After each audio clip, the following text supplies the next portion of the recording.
पवई हिरानंदानी हा परिसर उच्चभ्रू वस्ती म्हणून ओळखला जातो।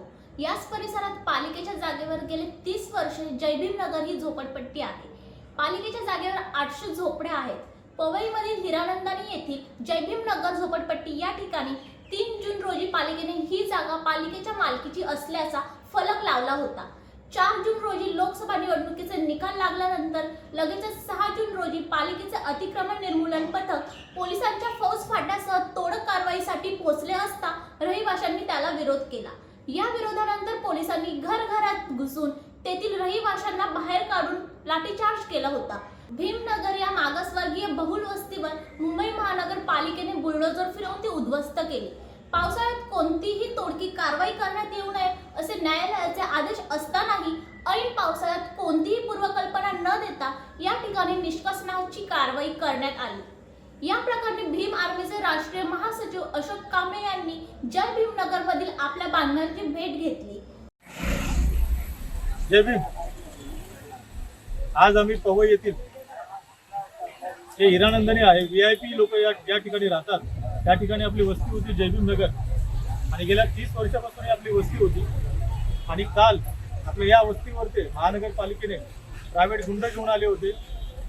या ठिकाणी पोलिस होती आणि त्या लोकांनी आपल्या लोकांवर लाठीचार्ज केला, महिलांवर लाठीचार्ज केला आणि पूर्ण जयभीम नगर वस्ती तोडून टाकली। त्या ठिकाणी 800 रूम होते आणि 800 रूम मध्ये सर्वांच्या घरापुढे बाबासाहेबांचा फोटो होता, घरावर निळा झेंडा होता आणि प्रत्येक महिलाला जखमी केलेला आहे, मुलांना जखमी झालेले आहेत। आणि या ठिकाणी आपण बघत असाल ही डॉक्टर बाबासाहेब आंबेडकरांची मूर्ती। आज ज्या डॉक्टर बाबासाहेब आंबेडकरांनी संविधान या देशाचं लिहिलं, या समाजाने या भारत देशामध्ये संघर्ष केला, आज त्यांची मूर्ती इथं रस्त्यावरती आहे। तो सर्व समाज या रस्त्यावरती आलेला आहे, फुटपाथवर आहे। 800 850 लोक आज रस्त्यावरती आहेत आणि ह्या लोकांना जर न्याय मिळवून द्यायचा असेल समाजातल्या सर्व लोकांनी या भारताचे नागरिक म्हणून त्याच्याकडे पाहिलं पाहिजे, इथे आलं पाहिजे। महानगरपालिकेने रूम तोडलेला मारलं, अनेक पोरांना जेलमध्ये टाकलेलं आहे, त्यांच्यावर खोटे गुन्हे दाखल केलेले आहेत। त्यांना सोडवण्यासाठी काही लोक प्रयत्न करतायत, परंतु आपल्या सर्वांना प्रयत्न करावा लागेल। अजूनपर्यंत सरकारने महानगरपालिकेने यांना जेवणाची व्यवस्था केलेली नाहीये, लहान मुलांना दुधाची व्यवस्था केलेली नाही, यांच्याकडे पैसे नाही, काहीच नाही। त्याच्यामुळे या सर्व लोकांना आपल्याला मदत करावं लागेल। त्याच्यामुळे चंद्रशेखर आझाद भाई ते भीम आर्मीचे संस्थापक आहेत, त्यांच्यापर्यंत पण ही माहिती आम्ही पोहोचवलेली आहे, ते ट्विट करणार आहेत। परंतु या ठिकाणी आपल्याला स्वतः संघर्ष करावा लागेल, यांच्यामध्ये येऊन बसावं लागेल। त्याच्यामुळे सर्व समाजाला आमचं आव्हान आहे की आपण या ठिकाणी या, आपल्या लोकांना भेटा, त्यांना जेवणाची व्यवस्था करणं गरजेचं आहे।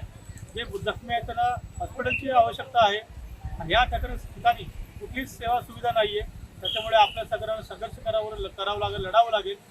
त्याच्यामुळे आमचं आव्हान आहे या जयभीम नगर वाचवण्यासाठी, जयभीम नगरच्या लोकांना परत त्यांना घर मिळवून देण्यासाठी या ठिकाणी या आणि आंदोलनाची रूपरेषा आपल्याला करावं लागेल। जय भीम। 30 वर्षापासून आपला समाज घरात डॉक्टर बाबासाहेब आंबेडकरांचा फोटो आणि घरावर निळा झेंडा घेऊन राहत होता। प्रत्येकाचे हातावरचे पोट आहे, परंतु अनेक वर्षापासून विकासकाचे जय भीम नगरच्या जागेवर डोळा होता। अनेक राजकीय नेत्यांना आणि समाजातील गद्दारांना, पोलिसांना, महानगरपालिकेला हाताशी धरून दिनांक 6 जून 2024 रोजी जय भीम नगर मधील 800 घरांवर कारवाई केली। शिंदे सरकार, महानगरपालिका, विकासक, पोलीस, स्थानिक राजनेता, गुंड यांनी जय भीम नगर उद्ध्वस्त केले आहे। महिलांवर, पुरुषांवर, लहान मुलांवर लाठीचार्ज केला। अनेक महिला, लहान मुलांचे डोके फुटले आहेत। 200हून अधिक जखमी आहेत। 291 लोकांवर खोटे गुन्हे दाखल केले आहेत। याचा भीम आर्मी तीव्र निषेध करते। पोरगीला काय तर होते म्हणून नुसतं जाऊन लागू लागले वाटताना, मग आता पोलिसांना अचूक दाखवतात म्हणून ती पोलीस घेऊन गेले।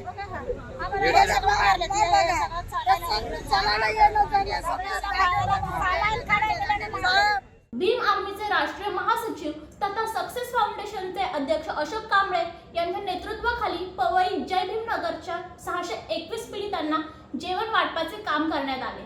भीम आर्मीचे अशोक कांबळे घटनास्थळी पोहोचले असता ते म्हणाले की लोकांना पिण्यासाठी पाणी नाही, जेवण नाही।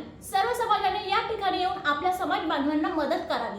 तसेच भीम आर्मीच्या माध्यमातून महानगरपालिकेवरती लवकरच आंदोलन करत आहोत। तसेच चंद्रशेखर आझाद यांना सर्व माहिती दिली असता ते लवकरच ट्वीट करणार आहेत। यहाँ पर हमारा जय भीम नगर था और ये जयभीम नगर 2 या 4 दिन पहले नहीं बसा था। ये बहुत पुराना झोपड़पट्टी है, झुग्गिया है, 25 साल पुराना झुग्गिया है और यहाँ पर हमारे 800 लोग रहते हैं। कल पुलिस ने और महानगर पालिका ने षड्यंत्र रचा और बहुत सारे पुलिस साथ में आए थे, महानगर पालिका के कर्मचारी थे और उनके साथ ज़्यादा से ज़्यादा भाड़ोतरी गुंडे थे और वो 800 रूम के अंदर घुसकर हमारे लोगों को, महिलाओं को बाहर निकाला और उनको मारा पीटा। और ये देखो इनका सर फूटा हुआ है। यहाँ पर बहुत सारे लोग और महिला और उसके पीछे भी 800 लोग हमारे अभी रास्ते पर आए हुए। महानगर पालिका ने इनको खाना नहीं दिया, दूध नहीं दिया, बच्चों को दूध नहीं दिया, कुछ नहीं। यहाँ पर मीडिया भी आ रही है, रिपोर्टर आ रहे हैं, सब मीडिया के माध्यम से लोगों को पता चल रहा है। लेकिन लोगों को मैं आह्वान करूंगा, ये जयभीम नगर के लोगों को, हमको इंसानियत के नाते उनको मदद करनी होगी। उनका अधिकार जो उनका घर है वो देने के लिए लड़ना पड़ेगा, काम करना पड़ेगा। आप जल्द से जल्दी हमारे लोगों को मिलने यहाँ पर आ जाओ और ज़्यादा से ज़्यादा यहाँ पर खाना देने का काम हमको करना पड़ेगा। बहुत सारे लोग बीमार हैं, उनको दवाखाना लेके जाना पड़ेगा। जितने भी डॉक्टर्स हैं हमारे समाज के, वो सारे डॉक्टर्स यहाँ पर आए, इनका इलाज करें और हमें संघर्ष करना पड़ेगा, आंदोलन करना पड़ेगा। महानगर पालिका पर आंदोलन करना पड़ेगा, मोर्चा करना पड़ेगा। ज़्यादा से ज़्यादा लोग यहाँ पर जल्दी आओ। और चंद्रशेखर आजाद भाई खुद वो अभी ट्वीट करने वाले हैं और वो खुद भी यहाँ पर आने वाले हैं जल्दी। लेकिन अभी यह आंदोलन बड़ा होगा और सभी इसकी संज्ञान ले। जय भीम। लवकरात लवकर जयभीम नगर नव्याने तयार करावे, प्रत्येकाला घरे द्यावी, अन्यथा मंत्रालयावर सर्वांना घेऊन मोर्चा काढणार असे विधान भीम आर्मीचे राष्ट्रीय महासचिव अशोक कांबळे यांनी केले। जय भीम। पवई हिरानंदन येथील जयभीम नगर महानगरपालिकेच्या माध्यमातून हिरानंदन बिल्डरने उद्ध्वस्त केलेला आहे।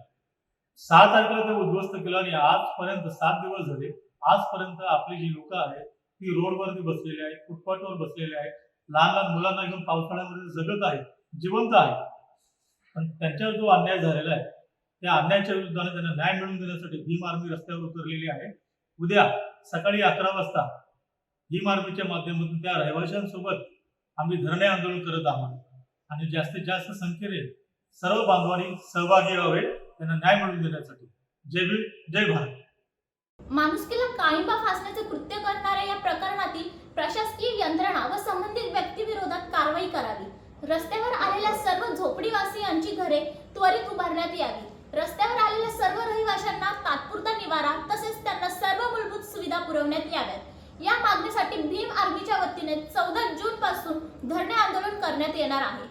पवई प्लाझा या ठिकाणी हे आंदोलन करण्यात येणार असून जनतेने सर्व संघटनांनी या आंदोलनात सहभागी व्हावे असे आवाहन भीम आर्मीच्या सदस्यांनी केले आहे।